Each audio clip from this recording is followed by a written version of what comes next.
रोजी रोटी की भागम भाग में परेशान आज हर इंसान खुद के बारे में सोचता है। उसे फर्क नहीं पड़ता कि कहाँ क्या हो रहा है। मसलन इधर उधर की बातों पर ध्यान कम ही जाता है। लेकिन कभी कभी हम ऐसी चीजों को इग्नोर कर देते हैं जो वास्तव में बहुत भयानक होती हैं। यहाँ हम बात कर रहे हैं जमीन के अंदर पनपते अपराध की।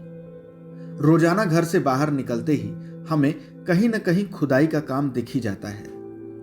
आपको जानकर हैरानी होगी कि हो सकता है यह खुदाई किसी अपराध के नेटवर्क को फैलाने के लिए हो। अपराध का यह तरीका आज का नहीं है, बल्कि बहुत पुराना है। पुराने समय से ही अपराधी सुरंगों का इस्तेमाल करते आ रहे हैं। वहीं देश की सुरक्षा के लिए भी ये सुरंगें कई बार घातक साबित हो चुकी हैं।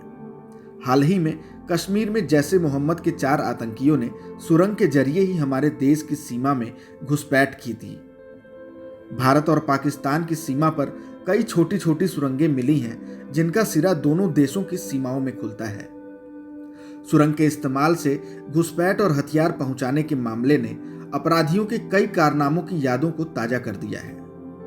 आज हम आपको सुरंगों के इस्तेमाल के ऐसे आपराधिक कारनामों के बारे में बताने जा रहे हैं जो वाकई में आपको चौंका देंगे। पहले हम आपको बताएंगे सुरंगों के बादशाह अल चापो के बारे में। अल चापो को ड्रग की दुनिया का खुदा कहा जाता है। इसका एक नाम और भी है, जोक्विन गुज़मान। इस मोस्ट वांटेड अपराधी के बिछाए सुरंगों के जाल ने दुनिया को हिलाकर रख दिया था। अल चापो सिनालोआ कार्टेल का सरगना है जो अमेरिका में सबसे ज्यादा ड्रग सप्लाई करता है।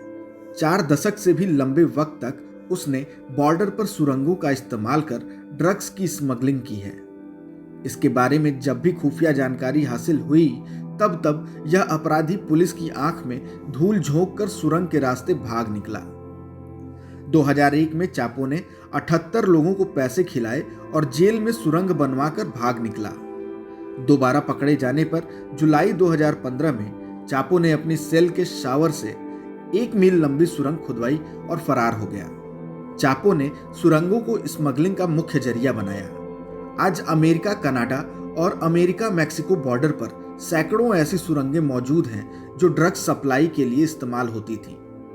स्मगलिंग के लिए सुरंगों का यह जाल केवल यहीं तक सीमित नहीं था। Bosnia, Germany, United kingdom, Gaza strip जैसी जगहों पर भी स्मगलिंग के लिए सुरंगें मिल चुकी हैं। साल 2020 के शुरुआत में अमेरिकी पुलिस सुरंग का जाल देख दंग रह गई थी।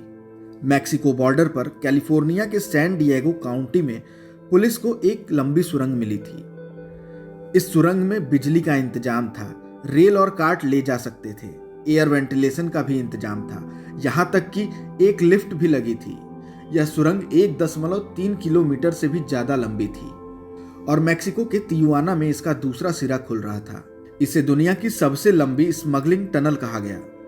सुरंगों की बात हो और ब्राजील की बैंक डकैती का जिक्र न हो, ऐसा कैसे हो सकता है। साल 2005 में लुटेरों ने ब्राजील के एक बैंक से $160 मिलियन चुराए थे। यह दुनिया की सबसे बड़ी बैंक डकैतियों में से एक है। लुटेरों ने बैंक के पास एक प्रॉपर्टी रेंट पर ली थी और फिर उसके भीतर सुरंग खोदना शुरू कर दिया था। बैंक की वॉल्ट में घुसने के लिए उन्होंने 1.1 मीटर चौड़ी स्टील रीइंफोर्स्ड कंक्रीट को काटा था। इतना पैसा इधर उधर करने में उन्हें काफी वक्त लगा होगा, मगर किसी को भी डकैती की भनक तक नहीं लग पाई। फिलहाल इस वीडियो में इतना ही। अगर कोई सवाल और सुझाव है तो हमें कमेंट बॉक्स में जरूर बताएं। देश और दुनिया की ताजा तरीन खबरों की अपडेट्स के लिए हमारे चैनल लोकमत हिंदी को सब्सक्राइब जरूर करें।